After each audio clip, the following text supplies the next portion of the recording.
Class 12 जो chemistry है उसका चैप्टर 1 का सबसे इंपॉर्टेंट टॉपिक है, जो बोर्ड एग्जाम में सबसे ज्यादा चांसेस रहते हैं पूछने का, वो है क्रिस्टलीय ठोस और अक्रिस्टलीय ठोस में अंतर। तो आज इस वीडियो में हम इसको कवर कर लेते हैं। सबसे पहला क्रिस्टल ठोस में देखते हैं। तो क्रिस्टल ठोस जो दीर्घ परिसर में व्यवस्थित रहता है, क्रिस्टल ठोस जो दीर्घ परिसर में जो व्यवस्थित रहता है।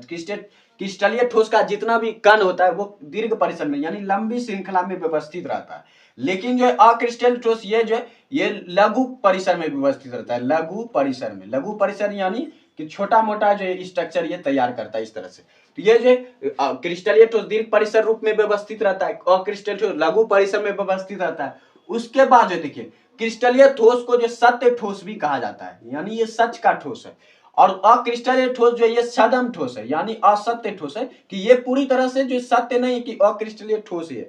जैसे कि आप जब पिघलाओगे जब कांच को तो वो द्रव भी बन जाता है, वो द्रव भी बन जाता है कांच। इसलिए ये पूरी तरह से ये ठोस नहीं है, इसलिए इसको असत्य ठोस भी कहा जाता है। लेकिन क्रिस्टलीय ठोस जो है पूरे 100% ठोस रहता है, तो इसलिए इसको सत्य ठोस कहा जाता है। उसके बाद देखिए इसकी द्रव्यमान उष्मा, इसकी जो द्रव्यमान उष्मा है वो निश्चित होती है। द्रव्यमान उष्मा वो निश्चित होती है, द्रव्यमान उष्मा निश्चित या नियत होती है। लेकिन जो इसकी द्रव्यमान उष्मा नियत नहीं होती, इसकी नियत नहीं होती, द्रव्यमान उष्मा नियत नहीं होती। याद रखिएगा तीसरा पॉइंट कि क्रिस्टलीय ठोस की द्रव्यमान उष्मा नियत नहीं होती, अक्रिस्टलीय ठोस की द्रव्यमान उष्मा नियत नहीं होती और क्रिस्टलीय ठोस की द्रव्यमान उष्मा नियत होती।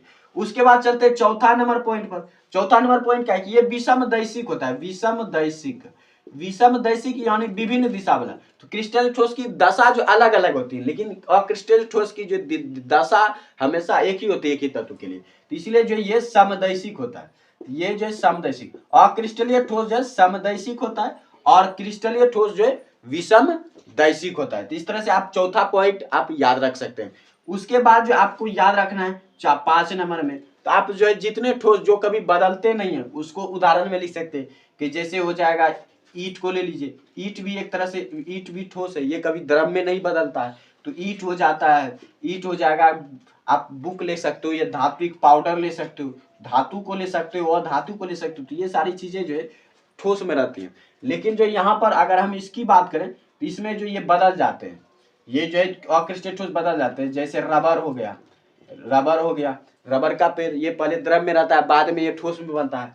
कांच ले लो, शीशा ले लो, ये सारी चीजें, मोम ले लो, ये सारी चीजें जो है कभी ठोस में रहती हैं तो कभी द्रव में रहती हैं।